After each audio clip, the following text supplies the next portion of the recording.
debu-debu yang berterbangan, ranting-ranting patah dan jatuh di atas tanah kering dan menghitam. Aku duduk di atas bongkol kayu yang hampir lapuk. Kupandang jauh, terpapar tanah yang kering. Kutanya di hati, mana hutanku yang dulu? Mana hutanku yang dulu?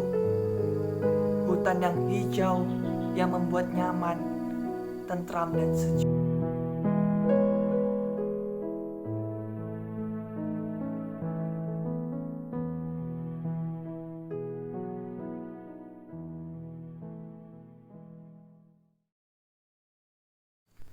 Assalamualaikum warahmatullahi wabarakatuh.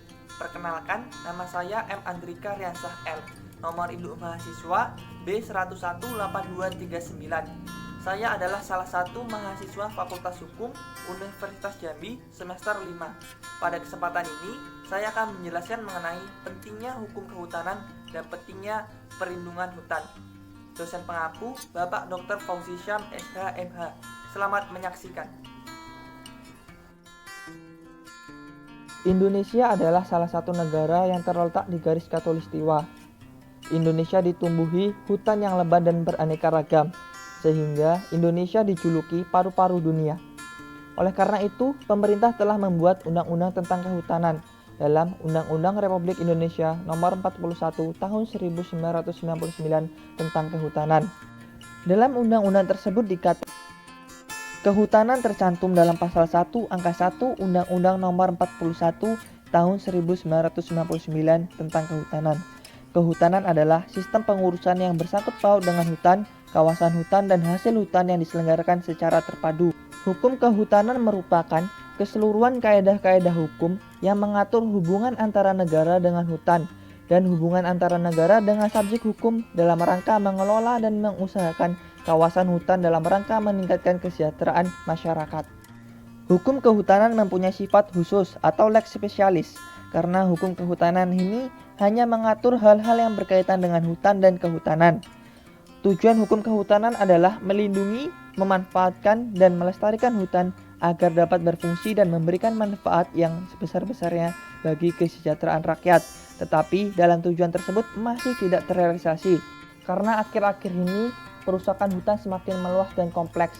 Perusakan itu terjadi tidak hanya di hutan produksi, tetapi juga telah merambah ke hutan lindung dan hutan konservasi. Perusakan hutan telah berkembang menjadi suatu tindak pidana kejahatan yang berdampak luar biasa dan terorganisasi, serta melibatkan banyak pihak, baik nasional maupun internasional. Kerusakan yang ditimbulkan telah mencapai tingkat yang sangat mengkhawatirkan bagi kelangsungan hidup bangsa dan negara. Oleh karena itu, penanganan perusakan hutan harus dilakukan secara luar biasa pula. Banyaknya kasus yang terjadi tentang kerusakan hutan. Selama tahun 2019 sampai September, kebakaran hutan dan lahan di Indonesia mencapai 857.756 hektar. Ia terdiri dari 630.450 hektar lahan mineral dan 227.300 hektar di gambut. Angka ini meningkat 160% jika dibandingkan luasan Agustus lalu sekitar 328.700 hektar. Sedangkan di Jambi sendiri sebanyak 39.638 hektar.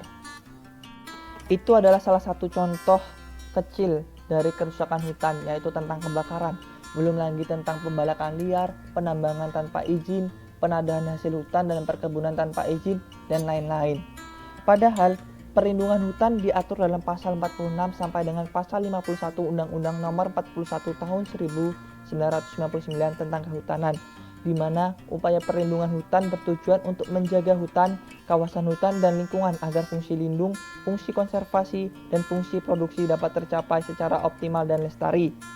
Upaya perlindungan dan pengelolaan hutan menjadi upaya esensial karena terkait dengan mitigasi perubahan iklim global, mencegah polusi udara dan pengendalian pemanasan global, dan juga sebagai paru-paru dunia untuk membersihkan dari pencemaran udara.